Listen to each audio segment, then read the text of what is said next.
এতে ঘরমুখী মানুষের খবর জানাতে সদরঘাট লঞ্চ টার্মিনালে আছেন দিন মোহাম্মদ সাব্বির। সরাসরি যাচ্ছি তার কাছে।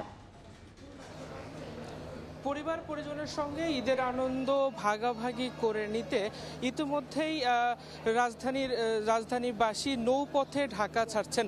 অর্থাৎ কিছুক্ষণ আগে বিএডব্লিউটিএ আমাদেরকে যেমনটি জানিয়েছিলেন, সকাল থেকে এখন পর্যন্ত সর্বশেষ তথ্য পাওয়া পর্যন্ত রাজধানীর সদরঘাট লঞ্চ টার্মিনাল থেকে দক্ষিণবঙ্গের বিভিন্ন জেলার উদ্দেশ্যে প্রায় 61টি লঞ্চ ইতিমধ্যেই ছেড়ে গেছে। আমরা আপনাদেরকে একটু দেখানোর চেষ্টা করি। আসলে আজকে ঈদযাত্রার শেষ দিনে দুপুরের দিকে কিছুটা যাত্রীচাপ কম থাকলেও বিকেল থেকে যে যাত্রীচাপ বাড়তে শুরু করেছে, সময় যতই গড়াচ্ছে যাত্রী সংখ্যা ক্রমান্বয়ে বাড়ছে এবং কিছু কিছু লঞ্চে আমরা খেয়াল করেছি আসলে স্বাভাবিক তাদের যে যাত্রী ধারণ সক্ষমতা রয়েছে তাদের চেয়ে অতিরিক্ত পরিমাণ যাত্রী তারা লঞ্চে ওঠাচ্ছেন বলে আমরা দেখতে পাচ্ছি। কিন্তু তবুও কিন্তু আসলে এই লঞ্চ টার্মিনালে সদরঘাট লঞ্চ টার্মিনালের যে প্ল্যাটফর্মগুলো রয়েছে, প্ল্যাটফর্মগুলোতে এখন পর্যন্ত দক্ষিণবঙ্গের বিভিন্ন জেলা যেমন চাঁদপুর, ভোলা, বরিশাল সহ অন্যান্য জেলার যারা যাত্রী রয়েছেন তাদের কিন্তু ব্যাপক উপস্থিতি লক্ষ্য করা গেছে। এখন পর্যন্ত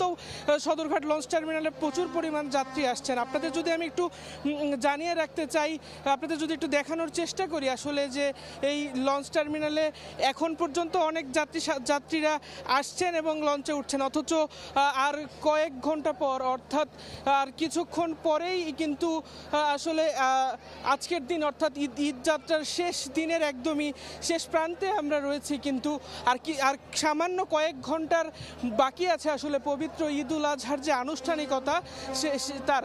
কিন্তু এই মুহূর্তেও আসলে সদরঘাট লঞ্চ টার্মিনালে যে যাত্রী সাধারণের চাপ, যাত্রীদের যে উপস্থিতি তা আসলেই মানে অপ্রত্যাশিত। আমরা যদি আপনাদেরকে আরেকটু জানিয়ে রাখতে চাই, যেমন গেল বৃহস্পতিবার থেকে আসলে সদরঘাট লঞ্চ টার্মিনালে গেল বৃহস্পতিবার থেকেই কিন্তু আসলে রাজধানী থেকে যারা কর্মজীবী